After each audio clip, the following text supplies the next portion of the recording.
नमस्कार। आज हम एक खास विश्लेषण कर रहे हैं। हमें हमारे एक श्रोता ने एक गाइड भेजी है, दुर्गा एग्रो सर्विसेज की कैनाइम सॉफ्टवेयर डेटा एनालिटिक्स की व्यापक मार्गदर्शिका। तो आज हम इसी गाइड को आधार बनाकर कैनाइम सॉफ्टवेयर को समझने की कोशिश करेंगे कि इसमें क्या खास है, क्या गहरी बातें हैं। तो मुद्दा है कैनाइम। देखिए, आजकल हर तरफ डेटा ही डेटा है और इतने सारे डेटा से कुछ काम की चीज निकालना एक बड़ी चुनौती है। ये गाइड कहती है कि केनाइम इसका एक समाधान हो सकता है। तो चलिए पता लगाते हैं कि ये केनाइम आखिर है क्या चीज, कैसे काम करता है और क्यों ये इतना अहम है डेटा की दुनिया में। तो सबसे पहले ये नाम केनाइम, ये कहाँ से आया? जी, केनाइम का पूरा नाम है कॉन्स्टेंस इंफॉर्मेशन माइनर। तो जैसा नाम से ही लग रहा है, ये जर्मनी के कॉन्स्टेंस शहर से जुड़ा है। इसे 2004 में वहाँ की यूनिवर्सिटी में डेवलप किया गया था। और खास बात यह है कि ये एक ओपन सोर्स प्लेटफॉर्म है। ओपन सोर्स मतलब इसका जो कोड है वो सबके लिए उपलब्ध है।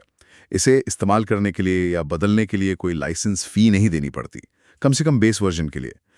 इसका मुख्य काम है डेटा को एनालाइज करना, उससे रिपोर्ट बनाना और हाँ, अलग-अलग जगह से डेटा को एक साथ जोड़ना। अच्छा, ये दिलचस्प है कि ये यूनिवर्सिटी रिसर्च प्रोजेक्ट से शुरू हुआ और आज health care, finance, marketing, manufacturing, मतलब इतने सारे सेक्टर्स में यूज हो रहा है। बिल्कुल, ये इसकी फ्लेक्सिबिलिटी और पावर को दिखाता है। शुरुआत भले ही एकेडमिक माहौल में हुई, लेकिन इसकी क्षमताएं इतनी हैं कि कोई भी संगठन इसे अपनी जरूरत के हिसाब से ढाल सकता है। शायद इसीलिए ये इतना पॉपुलर भी हुआ है। गाइड में एक चीज पर काफी जोर है, इसका विजुअल इंटरफेस। वो कह रहे हैं कि यूजर बिना कोड लिखे बस कुछ नोड्स को ड्रैग करके, ड्रॉप करके और जोड़कर पूरा एनालिसिस कर सकता है। ये सुनने में तो काफी क्रांतिकारी लगता है, खासकर उनके लिए जिन्हें कोडिंग नहीं आती। हाँ, ये काइम की एक बहुत बड़ी पहचान है। आप ऐसे सोचिए कि आप एक फ्लो चार्ट बना रहे हैं। हर डब्बा, जिसे यहाँ नोड कहते हैं, एक खास काम करता है। जैसे एक नोड डेटा फाइल से जानकारी पढ़ेगा, ओके। दूसरा शायद उसमें से फालतू चीजें हटाएगा, मतलब डेटा क्लीनिंग। तीसरा शायद दो अलग-अलग डेटा सेट्स को मिलाएगा या फिर कोई मशीन लर्निंग मॉडल लगाएगा। आप बस इन डब्बों को तीर से जोड़ते जाते हैं और आपका पूरा डेटा एनालिसिस का वर्कफ्लो तैयार। वाह। ये पूरी प्रक्रिया को बहुत ट्रांसपेरेंट बना देता है। आप देख सकते हैं कि डेटा के साथ क्या हो रहा है। लेकिन क्या ये सिर्फ नए लोगों के लिए है, ये विजुअल तरीका, या जो एक्सपीरियंस डेटा साइंटिस्ट हैं उनके लिए भी ये यूजफुल है? अच्छा सवाल है।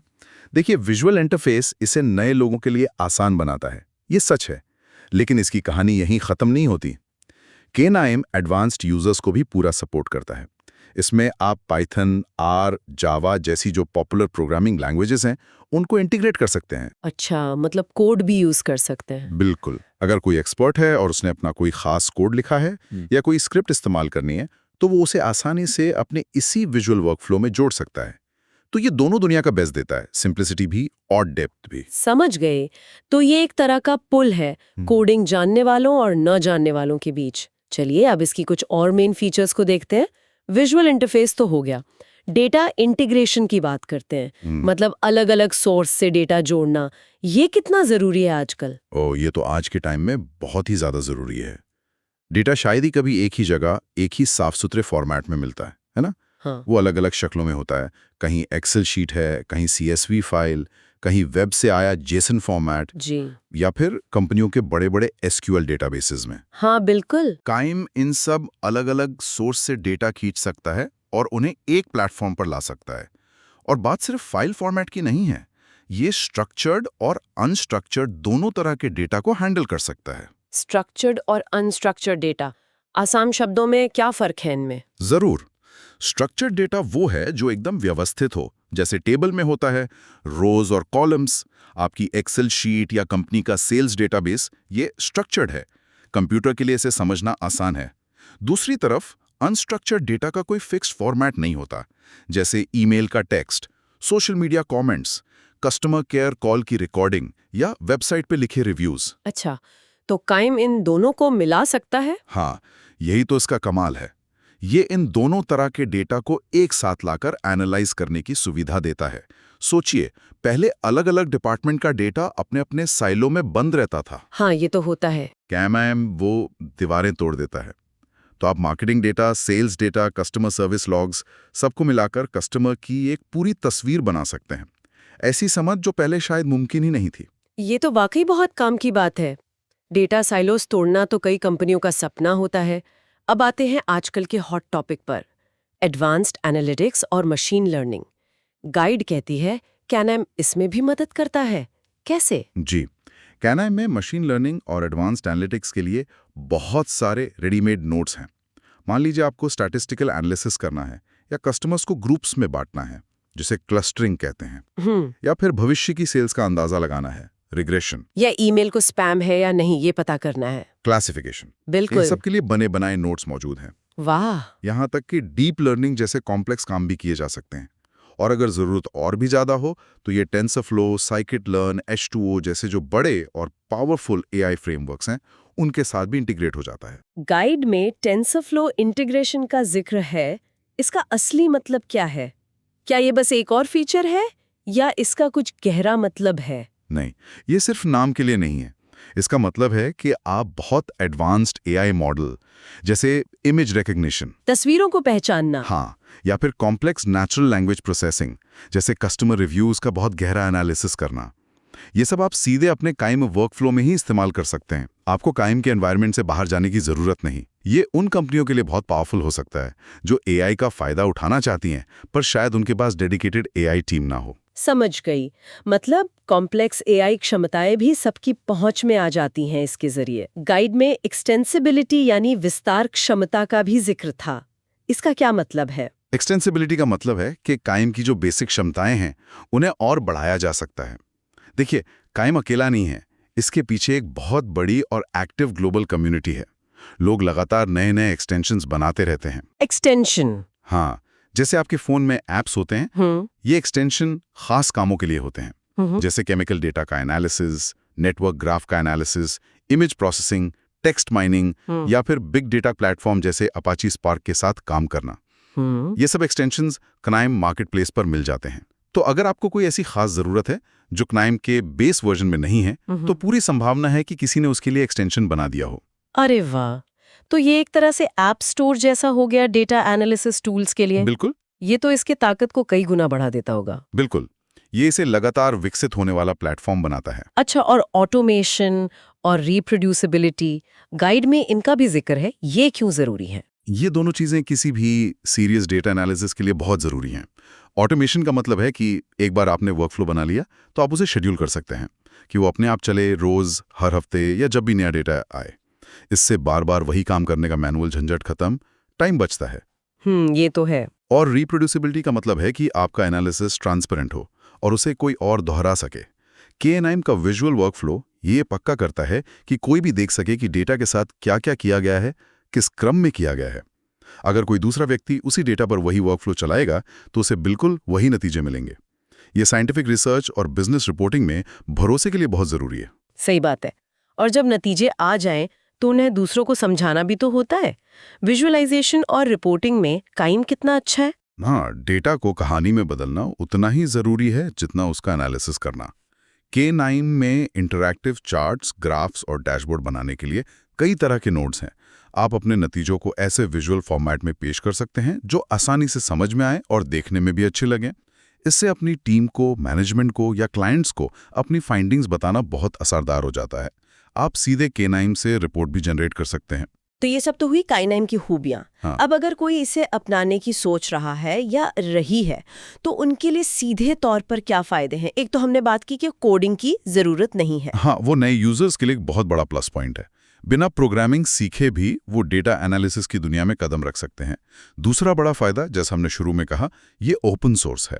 मतलब जो कोर प्लेटफॉर्म है वो बिल्कुल मुफ्त है। मुफ्त? हाँ, कोई भी इसे डाउनलोड करके इस्तेमाल करना शुरू कर सकता है।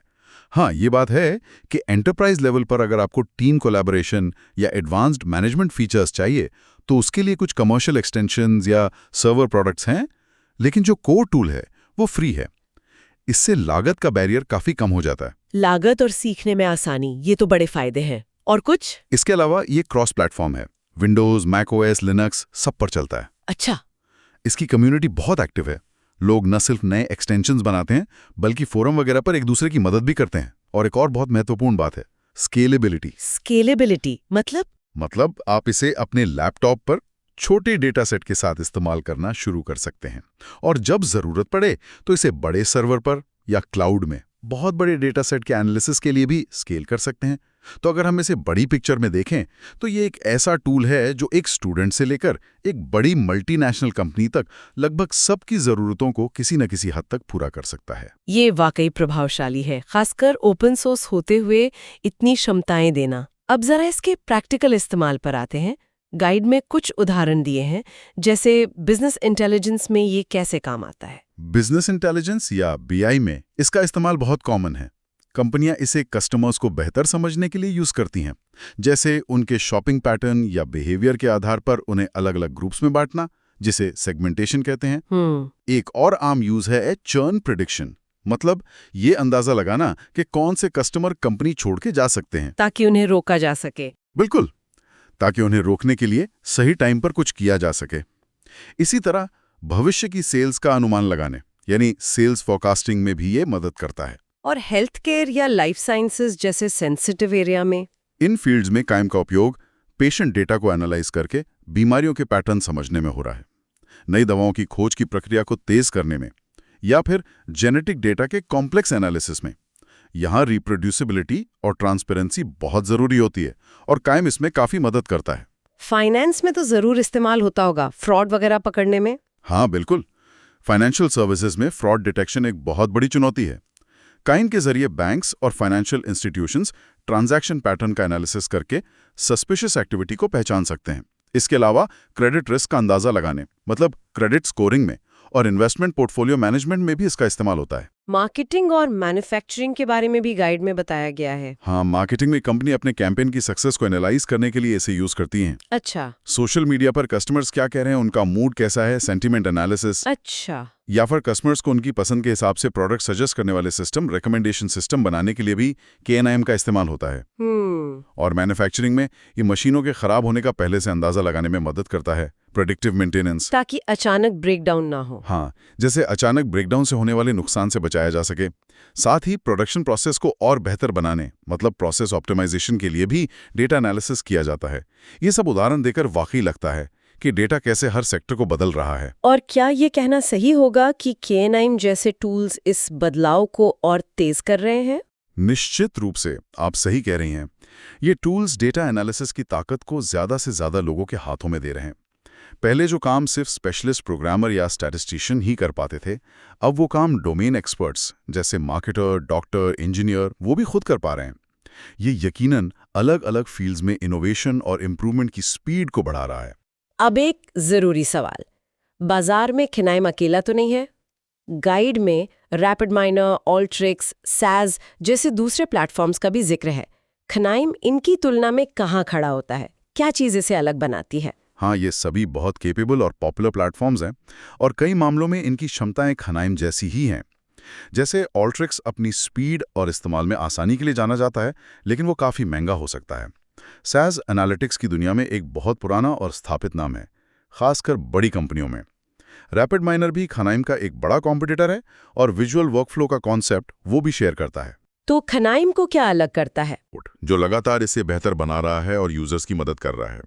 और तीसरा, इसकी जबरदस्त एक्सटेंसिबिलिटी और इंटीग्रेशन क्षमताएं, मतलब ये लगभग किसी भी डेटा सोर्स या दूसरे टूल के साथ काम कर सकता है। अक्सर जो संगठन एक पावरफुल, फ्लेक्सिबल लेकिन साथ ही कॉस्ट इफेक्टिव समाधान ढूंढ रहे होते हैं, उनके लिए KNIM एक बहुत आकर्षक विकल्प बनकर उभरता है। ये पावर, फ्लेक्सिबिलिटी और कॉस्ट के बीच एक अच्छा बैलेंस देता है। तो कुल मिलाकर इस पूरी चर्चा से हमारे श्रोताओं के लिए मुख्य टेकअवेज क्या हैं? इस गाइड और KNIM के बारे में सबसे जरूरी बातें क्या हैं जो उन्हें याद रखनी चाहिए? सार ये है कि KNIM एक बेहद वर्सेटाइल यानी बहुमुखी और एक्सेसिबल यानी सुलभ डेटा साइंस प्लेटफॉर्म है। सुलभ इसलिए क्योंकि इसका विजुअल इंटरफेस बिना कोडिंग के भी पावरफुल एनालिसिस मुमकिन बनाता है, और बहुमुखी इसलिए क्योंकि ये सिंपल डेटा क्लीनिंग से लेकर कॉम्प्लेक्स मशीन लर्निंग और AI इंटीग्रेशन तक सब कुछ कर सकता है, और हजारों एक्सटेंशन के जरिए इसकी क्षमताओं को और भी बढ़ाया जा सकता है। बिल्कुल। और ये सिर्फ शुरुआती लोगों के लिए ही नहीं बल्कि एक्सपर्ट्स के लिए भी उतना ही उपयोगी है। इसकी ओपन सोर्स प्रकृति, क्रॉस प्लेटफॉर्म उपलब्धता और स्केलेबिलिटी इसे स्टूडेंट्स, रिसर्चर्स, छोटे व्यवसायों से लेकर बड़े एंटरप्राइजेस तक सबके लिए एक प्रैक्टिकल ऑप्शन बनाती है। ये कच्चे बिखरे हुए डेटा को वैल्यूएबल इंसाइट्स में बदलने का एक वाकई शक्तिशाली जरिया है। सही कहा। ये वास्तव में डेटा के साथ काम करने के तरीके को डेमोक्रेटाइज कर रहा है, मतलब ज्यादा लोगों की पहुंच में ला रहा है। तो ये थी हमारी KNIM सॉफ्टवेयर पर एक गहरी नज़र, जो आधारित थी दुर्गा एग्रो सर्विसेज की guide KNIM software data analytics की व्यापक मार्गदर्शिका पर, जिसे हमारे श्रोता ने हमारे साथ साझा किया था। जाते जाते एक सवाल सोचने के लिए छोड़ जाते हैं। KNIM जैसे उपकरणों का लगातार ज्यादा सुलभ और शक्तिशाली होते जाना, ये डेटा एनालिसिस के लोकतंत्रीकरण को किस हद तक आगे ले जाएगा? क्या हम एक ऐसे भविष्य की ओर बढ़ रहे हैं जहां कॉम्प्लेक्स डेटा एनालिसिस क्षमताएं सिर्फ विशेषज्ञों तक सीमित न रहकर हर प्रोफेशनल या शायद हर व्यक्ति के लिए उपलब्ध होंगी, जिससे वो अपने रोजमर्रा के फैसलों को भी बेहतर ढंग से डेटा ड्रिवन बना सकेंगे? इस विचार के साथ आज की चर्चा यहीं समाप्त करते हैं। सुनने के लिए धन्यवाद।